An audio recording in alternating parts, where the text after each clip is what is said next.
नमस्कार मित्रों, ईश्वर से प्रार्थना है आप सबों की मंगल कामना की। आज हम बातें करेंगे मनुष्य जीवन में गुरु के पारकट्य। आज का विषय है मनुष्य जीवन में सद्गुरु युग पुरुषोत्तम की महत्तम क्या है।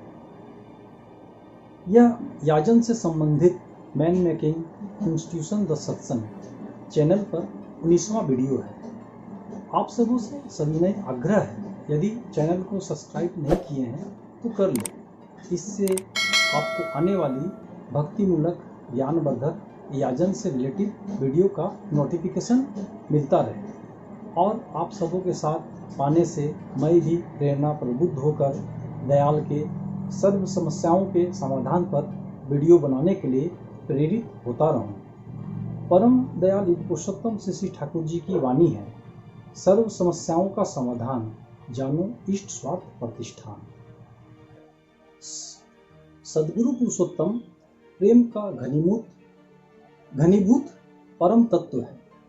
जब मनुष्य दुखों से करा उठता है और उसमें अपने दुखों की निवृत्ति हेतु अपनाए गए संपूर्ण साधनों से असंतोष होने लगता है, दुख की वेदना जब उसे बिल्कुल असहाय हो जाती है, पीड़ा उसे असहनीय दर्द देती है, वह दुख के मूल कारण दोष को नहीं समझ पाता है, तब भगवान उस पर अतिशय प्रेम एवं करुणा के कारण गुरु के रूप में प्रकट होते हैं और मानव के चित्त की मैल, हृदय की वासना और बुद्धि का अज्ञान दूर करके उसमें प्रेम का सहज भाव जागरण होने की सहज दिशा प्रशस्त करते हैं। इसीलिए गुरु वंदना में कहते हैं, अज्ञात विराधन सह ज्ञानंजन शलाकया चक्षुमिति येन तस्मै श्री गुरुवे नमः।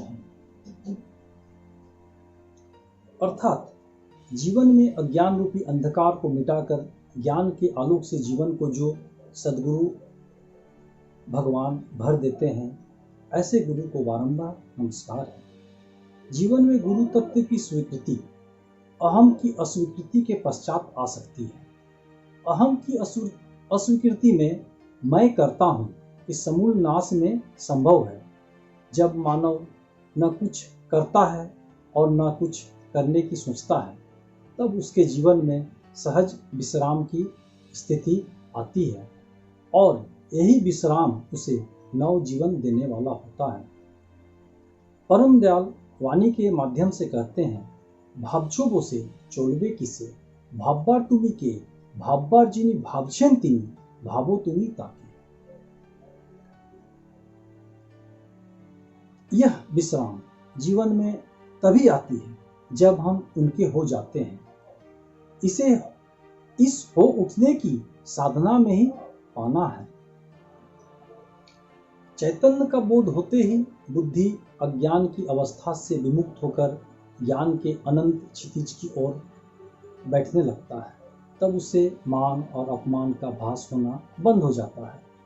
महान अहम की पुष्टि और अपमान अपने अहम का निराधार। किंतु यदि किसी के जीवन में अहम का भाव समाप्त हो गया है, तब उसमें न मान के प्रति आकर्षण और न अपमान के प्रति विकर्षण रहता है। मान और अपमान बुद्धि में अहम के नाते होता है, इसलिए कहा जाता है, मान अभिमान का मूल है, नरक का मूल अभिमान। इस अहम के राज्य की परिधि से पार होते ही परमेश्वर के अनंत प्रेममय साम्राज्य में प्रवेश होता है। अह जब गल जाता है, जीव तभी सर्वगुण संपन्न निर्गुण हो जाता है। प्रभु के प्रेम स्वरूप का साक्षात्कार गुरु के द्वारा ही संभव है। प्रेम रूपी सत्संग परमेश्वर से अभिन्न करने का सहज सोपान है, वही उसका प्राकट्य घटता है। यह प्रेमी की तड़प है और परमेश्वर का स्वभाव सर्वव्यापक सत्ता को केवल प्रेम ही प्रकट कर सकता है। अहम को जितनी दूर रखोगे, तुम्हारे ज्ञान या दर्शन का पलड़ा उतना ही विस्तृत होगा। अहम जब गल जाता है, जीव तभी सर्वगुण संपन्न निर्गुण हो जाता है। सद्गुरु की परीक्षा करने के लिए उनके निकट संकीर्ण संस्कार विहीन को प्रेम का हृदय लेकर दीन एवं जहाँ तक संभव हो निरअहंकार होकर जाने से उनकी दया से कोई संतुष्ट हो सकता है। उन्हें अह की कसौटी पर कसा नहीं जाता। केवल प्रेम के परिचालन से ही उनकी दीप्ति से जगत उद्भासित होता है। प्रेमी ही उन्हें धर सकता है। प्रेमी का संग करो, सत्संग करो, वह स्वयं प्रकट होंगे।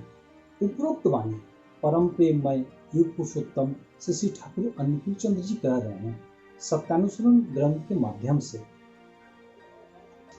रामचरितमानस में है, हरि व्यापक सर्वत्र समाना, प्रेम ते प्रकट वो ही मैं जाना। और जब प्रेमी सत्संगी के जीवन में वास्तविक मांग होती है तब वे स्वयं प्रकट हो जाते हैं। यही तो खूबी है राहे खुदा की मंजिल की, कि मंजिल चली आती है राही कहीं नहीं जाता है। वे ही गुरु हैं जिन्होंने परमेश्वर के ज्ञान को अपने विश्वास और भक्ति के सहारे जागृत किया है, और वह गुरु ज्ञान करा देता है कि भगवान का नाम शांतिमय, शक्तिमय, आनंदमय और ज्ञानमय है। मालिक मोहम्मद जायसी ने अपने गुरु के प्रति कहा है पद्मावत में, सैयद अशरफ पीर प्यारा, जिन मोही दिन पंच उजियारा, देश ही प्रेम कर दिया, उठी ज्योति भा निर्मल हिया, मारंग हूँ अंधियार असूझा, भा आजो सब ज्ञान जाना बूझा। प्रभु का प्रेम अपने में ही है, जिसे प्रभु पवित्र नाम से गुरु की कृपा से जगाया जा सकता है। संत शिरोमणि सूरदास जी ने लिखा है सुर सागर में, अपनयो आपुन ही मैं पायो, शब्द ही शब्द भयो, उजियारो सदगुरु भेद बताओ। जीवन में जिस प्रकार सभी लोगों का प्रकाश सूर्य है, उसी तरह गुरु शिष्य के बुद्धि के प्रकाश है, जो दुर्बुद्धि का नाश कर सद्बुद्धि से आलोकित करते हैं।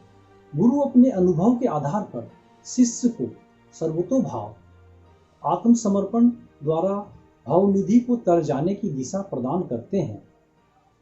यह वरदान गुरु शरण शर्म रहित साधन है, जिसके बिना आवागमन चक्र छूटना और अनंत प्रेम की जागृति संभव नहीं है।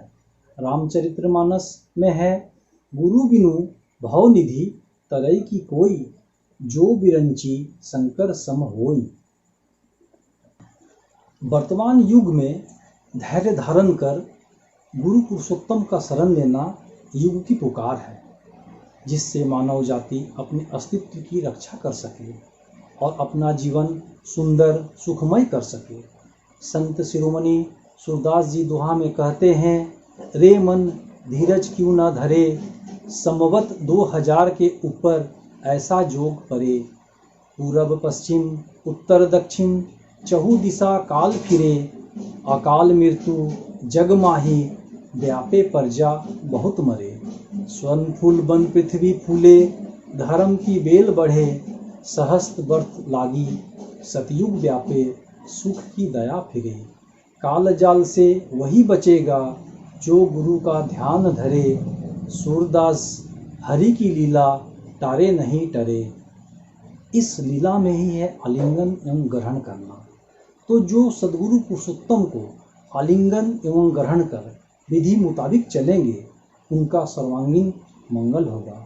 वंदे पुरुषोत्तम। धन्यवाद मित्रों, फिर मिलते हैं अगले याजन परिक्रमा में।